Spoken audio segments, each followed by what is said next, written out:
আগামীকাল জম্মু কাশ্মীর যাচ্ছেন প্রধানমন্ত্রী নরেন্দ্র মোদী। পাহেলগাঁও হামলার পর প্রথমবার উপত্যকায় মোদী উদ্বোধন করবেন বিশ্বের উচ্চতম ব্রিজ চেনাব সেতুর।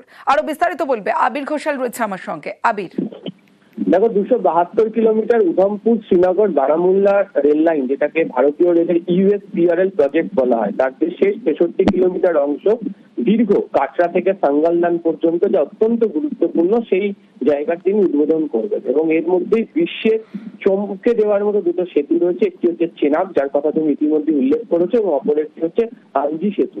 এই চেনাব হচ্ছে বিশ্বের সর্বোচ্চ রেল সেতু, যা আইফেল টাওয়ারের থেকেও উঁচু। প্রায় 1400 কোটি টাকা দিয়ে চেনাব সেতু তৈরি করা হয়েছে, এবং যার ডেক থেকে নদীর তলদেশ পর্যন্ত উচ্চতা হচ্ছে 359 মিটার। তার প্যারিসের আইফেল টাওয়ারের থেকে 35 মিটার বেশি উঁচু।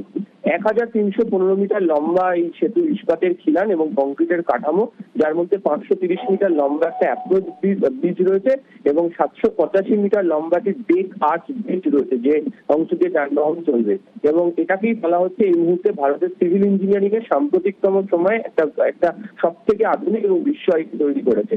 তো রিয়াসি জেলার বাক্কাল এবং পুরীর মধ্যে এই সেতুটি নির্মাণ করা হয়েছে, এবং ওই জায়গাটি ভূমিকম্প প্রধান অঞ্চলের মধ্যে জোন ভিতে পড়ে, ফলে সেই অনুযায়ী ডিজাইন তৈরি করা হয়েছিল এবং সেটি তৈরি করা হয়। এবং এক্ষেত্রে আমরা দেখেছিলাম যে দিল্লি আইআইটি, রুরকি, তারপর হচ্ছে ডিআরডিও, তারা বিভিন্ন রকম ভাবে এই সেতুর পরীক্ষা করে এবং এই সেতুটি বিস্ফোরণ প্রতিরোধী করতেও তারা সহায়তা করেছে। এছাড়া এই সেতুটি তৈরি করার ক্ষেত্রে দক্ষিণ কোরিয়া, ফিনল্যান্ড, জার্মানির বিভিন্ন সংস্থাকে নিয়োগ করা হয়েছিল, এবং গোটাটাই ব্যাঙ্গালোরের ইন্ডিয়ান ইনস্টিটিউট অফ সায়েন্সের এটি সুরক্ষাজনিত তার একটা নকশা তৈরি করেন, তার ভিত্তিতেই কাজ করা হয়। একই রকম ভাবে আঞ্জি ব্রিজ, তার ক্ষেত্রে বিশেষ কিছু বৈশিষ্ট্য রয়েছে। সমস্ত কিছু আগামীকাল উদ্বোধন করতে চলেছেন প্রধানমন্ত্রী, এবং এর ফলে দিল্লি থেকে সহজেই পৌঁছানো যাবে। এবং কাটরা বৈষ্ণোদেবীতে বন্দে ভারত এক্সপ্রেসের সূচনা করবেন তিনি। এর পাশাপাশি বিভিন্ন হাসপাতাল, হাইওয়ে এবং আরো বেশ কিছু পরিকাঠামোর উদ্বোধন করবেন জম্মু কাশ্মীর উপত্যকাতে প্রধানমন্ত্রী নরেন্দ্র মোদী। বেশ। মহাকুম্ভের চাপ সামলাতে উত্তরপ্রদেশ নিয়ে যাওয়া হয় 4টি ট্রেন, সেগুলি এখনো ফেরেনি। ফলে শিয়ালদা ডিভিশনে মেমু রেকের ঘাটতি। লালগোলা পর্যন্ত ট্রেন চালাতে গিয়ে সমস্যা হচ্ছে, মাঝে ইএমইউর রেক চালানোর সিদ্ধান্ত নেয় রেল, কিন্তু অপারেশনাল বিভাগের আপত্তিতে তা হচ্ছে না, ফলে সমস্যা রয়ে গিয়েছে।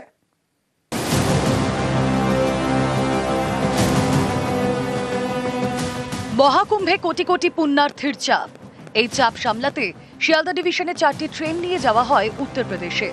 ফেব্রুয়ারি শেষের দিকে মহাকুম্ভ মিটে গিয়েছে, এখন জুন, আজও 4টি মেমু রেক উত্তরপ্রদেশ থেকে ফেরেনি। এর জেরে শিয়ালদা লালগোলা রুটে ট্রেন চালাতে সমস্যা হচ্ছে, কারণ শিয়ালদা ডিভিশনের কাছে এখন পর্যাপ্ত মেমু রেক নেই। রেলের নিয়ম অনুসারে 150 কিলোমিটারের বেশি দূরত্বে ট্রেন চালাতে মেমু রেক দরকার, কারণ এইসব ট্রেনে টয়লেট থাকে। শিয়ালদা থেকে মুর্শিদাবাদের লালগোলার দূরত্ব 227 কিলোমিটার। এই রুটে মেমু রেক দরকার, কিন্তু গত জানুয়ারি থেকে এই রুটে নিয়মিত মেমু রেক চলছে না। মহাকুম্ভের সময় শিয়ালদা ডিভিশনের হাতে থাকা 8 মেমু রেকের 4টি উত্তরপ্রদেশে নিয়ে যাওয়া হয়। তখন থেকে শিয়ালদা থেকে লালগোলা ট্রেন চালাতে সমস্যা হচ্ছে। এই সমস্যা সমাধানে শিয়ালদা থেকে লালগোলা পর্যন্ত ইএমইউ অর্থাৎ লোকাল ট্রেন চালানোর সিদ্ধান্ত নেয় রেল, কিন্তু লোকাল ট্রেনে টয়লেট নেই, তাই শিয়ালদা ডিভিশন সিদ্ধান্ত নেয় কৃষ্ণনগরে 32 মিনিট ট্রেন দাঁড় করানো হবে। এই সিদ্ধান্তে আপত্তি জানায় শিয়ালদা ডিভিশনের অপারেশনাল বিভাগ। তাঁদের বক্তব্য, কৃষ্ণনগরের মতো গুরুত্বপূর্ণ স্টেশনে আধ ঘন্টা একটা ট্রেন দাঁড়িয়ে থাকলে অন্য ট্রেন চালাতে সমস্যা হবে। মাঝপথে ট্রেন থেকে নামা এবং ফের ট্রেনে ওঠার ক্ষেত্রে যাত্রীদেরও সমস্যা হবে। 227 কিলোমিটার লালগোলা থেকে কলকাতা যায়, সাধারণভাবে সকালবেলায় যাই বা যেভাবেই যাই না, 2 ঘন্টা, 4 ঘন্টা, 5 ঘন্টা, 6 ঘন্টা বসে থাকা এবং তার মধ্যে বাথরুম না থাকাটা খুবই অসম্ভব ব্যাপার। আমাদের পক্ষে খুব কষ্টদায়ক, আমরা এটা কোনো মতে মেনে নিতে পারি না। কুম্ভ মেলাতে গাড়ি রেক নিয়ে যাওয়া হয়েছে, খুব ভালো কথা, কিন্তু তার জন্য আমরা সাফার করব, সাধারণ মানুষ সাফার করবে, মুর্শিদাবাদের মানুষ সাফার করবে, পশ্চিমবঙ্গের মানুষ সাফার করবে, এটা তো হতে পারে না। এটা একটা অযৌক্তিক, অমানবিক একটা ব্যবস্থা। আমি নিজে রেল মন্ত্রকের মন্ত্রী যিনি শ্রেণী বৈষ্ণবকে চিঠি দিয়েছি। আমাদের দলের পক্ষ থেকে বিভিন্ন স্টেশনে তার জন্য আমরা স্মারকলিপি জমা দিয়েছি, আমরা এর প্রতিবাদ করছি। ভারতবর্ষের রেল মন্ত্রককে আমি বলেছি, তারা আপাতত বন্ধ রেখেছে। তারা চালু করবার আগে আমি নিজে আবার এই দাবি করতে থাকবো। তাহলে শিয়ালদা লালগোলা রুটে এই জট কাটবে কিভাবে? এ বিষয়ে পূর্ব রেলের শিয়ালদা ডিভিশন জানিয়েছে,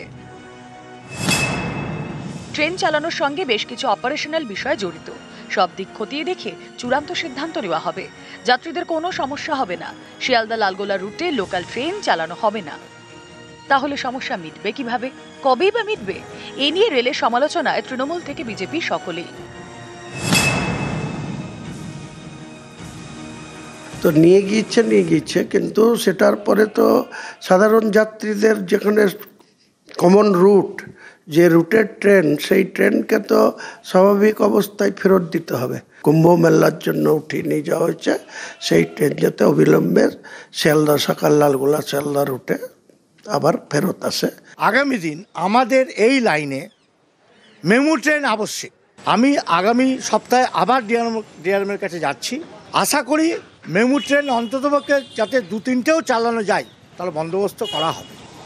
আবির ঘোষাল এবং প্রণব বন্দ্যোপাধ্যায়, নিউজ 18 বাংলা।